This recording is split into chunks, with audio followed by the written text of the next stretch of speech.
1, 2, 3, come on!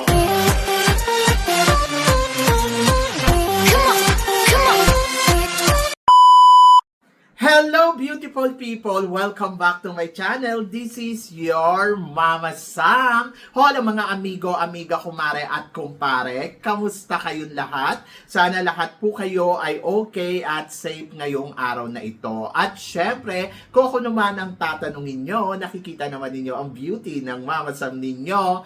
Fresh overload pa rin, di ba? Ganyan talaga kapag umiinom ka ng maraming vitamin C plus kumakain ka ng maraming banana. Dahil sa banana, mas nakakaloka ang ganda ng Mama Sam ninyo. Charot! So, kamusta naman kayong lahat? Sana lahat kayo ay okay na okay ngayong araw ng Tuesday. Syempre, happy sungkran sa inyo lahat ng bonggang-bongga. Kung nakikita ninyo, naka-flower ako kasi ayan talaga ang symbol ng sungkran. Happiness and colorful. Dahil nga, syempre, ang sungkran ay bagong taon para sa mga Thai. Ito kasi yung bagong simula ng calendar ng Buddha. So, parang reset again. Ganon. Kaya naman, syempre, pinagdiriwang nila to ng 3 araw dito sa Thailand. So, kung napapansin niyo, bakit ba nagbabasaan? Actually, hindi naman yung basaan talaga yun na parang San Juan eh. So, ngayon generation na lang yan na parang syempre sa init din ng panahon kasi nga it's summer. So, ayun. So, para alam mo yun, ma-refresh yung mga tao kaya nagbabasaan sila. Pero, ang symbol talaga ay blessing. Binibless nila yung mga nakakatanda para sa kalusugan, kagandahan ng panibagong panimula, at yun nga, yung mga matatanda, binibless yung mga bata. So, yan. Kaya, ayun ang meaning ng sungkran. Pero, syempre, dahil may mga kabaklaan, kaya ganun na ang nangyari doon sa silong. Ang gulo-gulo nila. Ang daming bakla. Charot! Anyway, so, syempre, happy at enjoy para sa lahat. At, syempre, ang sungkran naman ay open para sa lahat. Kaya, masaya, di ba? So, welcome to Thailand, sabi nga ganon. So, eto nga, syempre, gusto ko rin magpasalamat sa walang sawang tumatangkilik dito sa Mama Sam Vlog. Araw-araw, lagi-lagi, napaka-bless ko kasi nandiyan kayo. At hindi lang yan, syempre, sa mga bago nating subscribers na pinipili tayo para panoorin din nila at maging member dito, syempre, sa family natin ng Mama Sam Vlog. At hindi lang yan, syempre, sa mga makasolid na Mama Sam dyan na laging tumututok dito araw-araw, lagi-lagi. Maraming salamat guys sa inyong lahat. Kaya naman ngayong araw na to, marami akong hatid na chika sa inyo na talaga naman, oh my gosh, magtataas ang kilay ninyo ng bonggang-bongga sa mga pag-uusapan natin ngayon. Kaya guys, wag na nating patagalin ang ating mga chika. Para sa una nating chika, Michelle D.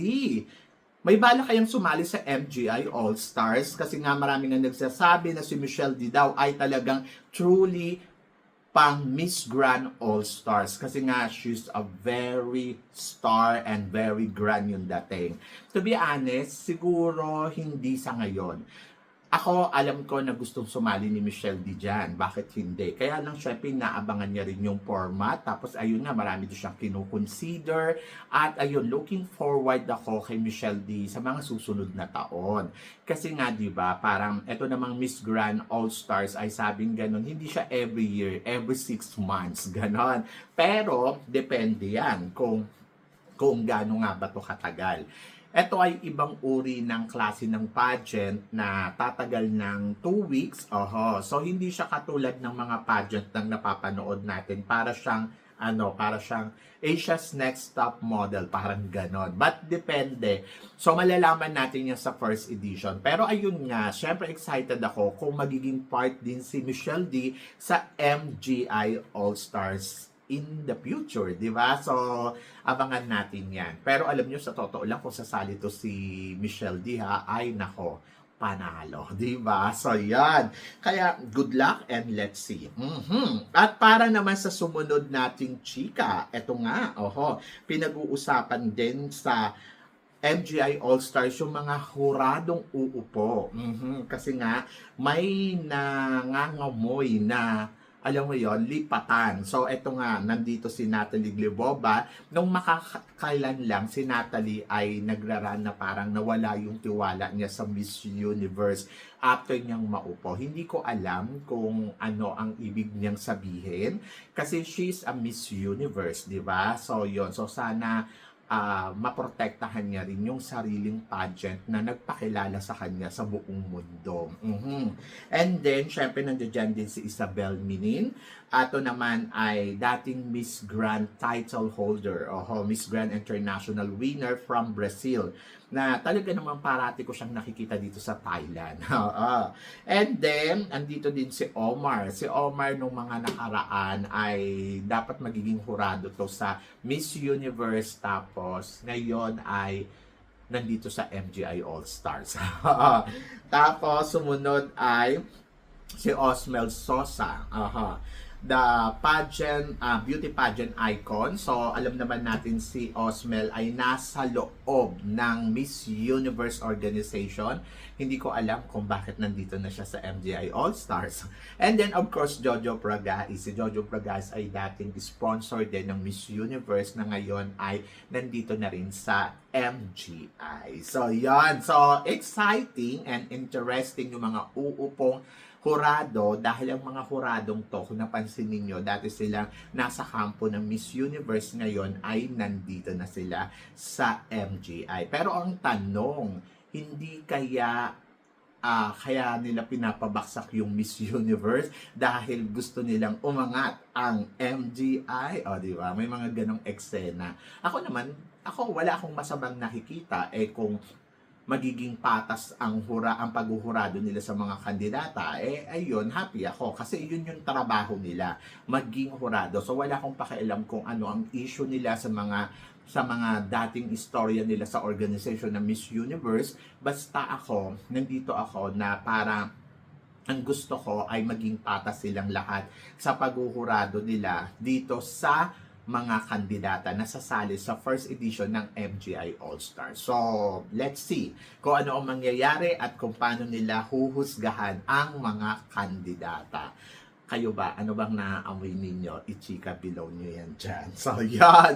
Nakakaloka. So, yan. So, para sa sumunod na chika, Katrina Ligado, ready na para sa magiging laban niya sa supranational. Ready na nga si Katrina Ligado na lumipad patungo doon sa laban niya sa supranational this coming July. So, ang competition ay magi-start ng, kung di ako nagkakamali, ay first week at third week ng July. So, yun. So, medyo matagal-tagal ang mga kandidata. First week ng July. So, tatagal ang kandidata ng 2 weeks to 3 weeks na competition. And then, ayun. So, syempre happy ako kasi etong si Katrina Ligado ay talagang well-prepared na siya para sa competition. So, 1 taon mahigit ang hinintay ni Katrina para makapag-compete sa international pageant uli. And then, I'm so happy kasi alam ko ang Katrina Ligado ay may ibubuga sa competition ng Miss Supranational. So, looking forward ako kung ano ang magiging eksena niya, kung ano ang magiging ganap niya, at kung ano nga ba ang ipapakita niyang galing dito sa competition na to. And then, ayun. So, excited ako para sa kanya kasi maraming na nagsasabi na mukhang mananalo na si Katrina Ligado. So, I hope na hindi tayo mabigo ni Katrina, and I hope na sana ay nakapaghanda talaga siya ng bonggang-bongga. To be honest, wala naman akong problema kung ano ang ipapakita dyan ni Katrina. Ang iniisip ko lang, sana sa mga aspeto na kulang siya, like example, communication skills, or kung ano pa man, yung kanyang execution. Kasi di ba yung rampa niya, parang hindi ko alam kung nagagandahan ba kayo o hindi. Pero ako, para sa akin na sana ay mabigyan niya to ng maayos na paghahanda talaga. Kasi alam ko naman na maganda si Katrina at well-prepared sa mga bagay-bagay. Pero syempre, iba pa din kapag international pageant na. So, kailangan ibigay mo talaga yung lahat, di ba? So, I hope na magawa yun ni Katrina. And, let's see kung siya na nga ba ang susunod na mutsyada tol natin, di ba? So, yun. So, laban Katrina Ligado. Mabuhay ka. So, yon. At para naman sa sumunod na chika, eto nga, Diyos ko, pambato ng Venezuela na si Stephanie Gutierrez ay isa na sa mga inaabangan ngayon dito sa MGI All-Stars. Confirm na nga ang laban ni Miss Venezuela, ni Stephanie. So, malakas ang laban ng Venezuela, no? Talagang, ginulat ba kayo? And then, of course, syempre, nakakaloka kasi dati tong alaga ni Osmel. O, saan ka pa? Tapos ngayon, andito siya sa MGI All-Stars. So, hindi ko alam kung magkakaroon ng mekos-mekos ba ang MGI All-Stars dahil alam naman natin si Osmel. At nandiyan pa si Natalie. O, diba? Diyos ko, good luck talaga sa Pilipinas. Pero, syempre, alam ko naman na magaling din naman talaga si Stephanie Gutierrez. So, naging second runner-up nga to ni Catriona Gray sa Miss Universe, di ba? So, ibig sabihin, pagdating sa rampahan, pagdating sa eksena, ay talagang may ibubuga ang laban niya dito. Kaya, good luck talaga. So, isa siya sa mga nakikita kong mahigpit nating kalaban dito sa MGI All-Stars. So, 5 ang kandidata natin. Pero parang feeling ko sa isang kandidata ng Miss Venezuela, ay nako, mukhang panalo. O, diba? Kasi hindi naman yan pupunta dyan kung hindi naman yan napangakuan. Charot! So, yun. Kung hindi naman yan maglalakas loob na, alam mo yun, na alam niya na wala siyang, na wala siyang laban. Siyempre may laban siya, kaya yan pupunta dyan. But tignan natin kung ang ikot nga ba ng mundo ay sasan-ayon dito kay Stephanie Gutierrez. Pero ikaw, tingin mo, malakas nga ba ang laban niya? So, i-comment below mo yan. And then, speaking of Stephanie Gutierrez, itatapat natin na si Gassini Ganado. So, tingin mo silang dalawa kaya ang mag-last two standing dito. To be honest, yung wala pa si Stephanie, maraming nagsasabi na si Gassini Ganados daw ang mananalo. At etong kamakailan lang, nagpasabog ang Gassini ng bonggang-bongga sa eksena niya at marami talagang humanga. Kahit ako, sabi ko, oh my gosh, wala pang kupas ang Gassini. Talagang nandoon pa din siya sa lakas. In fairness kay Gassini, talagang ay nako, panalo. Kung ganda ang pag-uusapan, huhubaran natin ng make-up ang Gassini.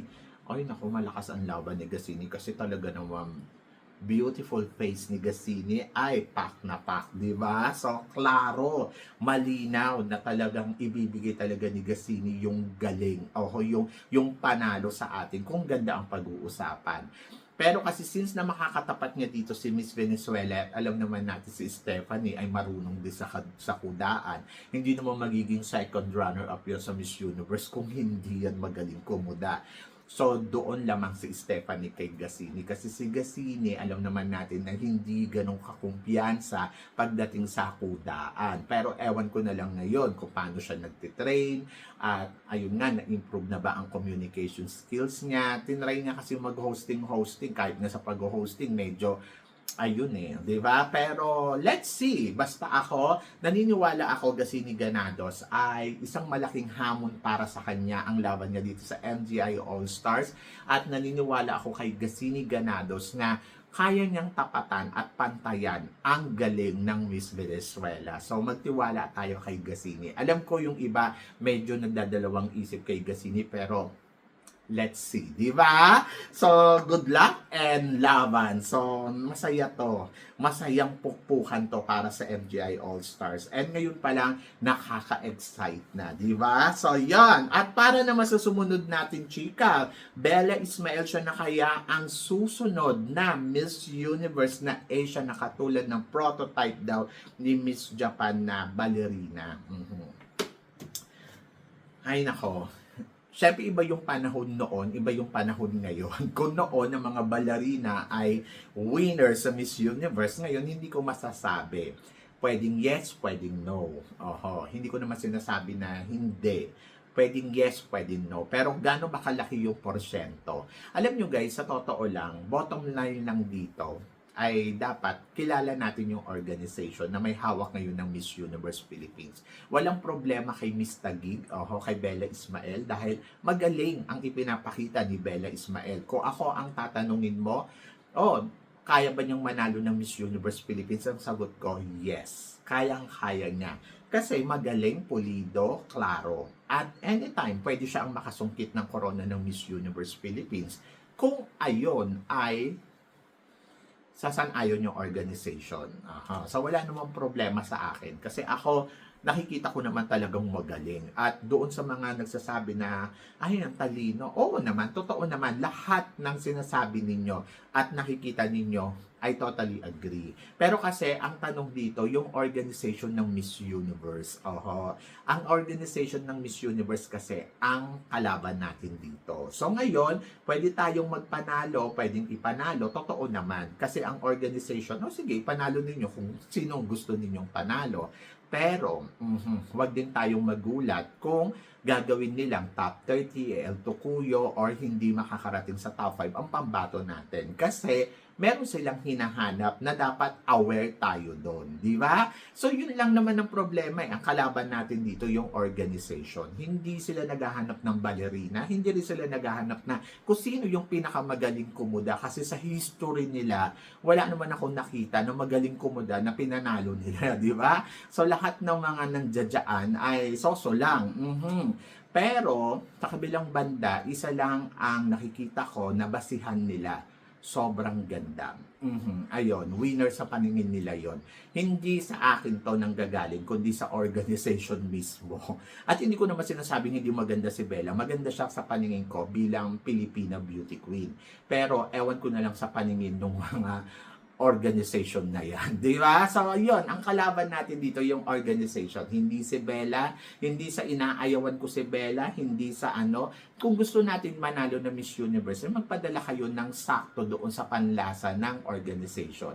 Pero, kung gusto ninyo na ilaban talaga si Bella at nakikita ninyo yung potential, ay gawin ninyo. Kasi, unfair naman kay Bella, di ba? So, yun. So, yun lang yung akin ha. Sana malinaw to. It's not about Bella. It's about the organization. Bella is good. Oho. At competitive. So, yun. At para naman sa sumunod na chika, Miss Tacloban, possible nga ba maging dark horse winner dito sa Miss Universe Philippines? To be honest, yes. Nakikita ko na isa si Tacloban ang pinakamagaling pagdating sa kudaan, kumpiyansa, everything.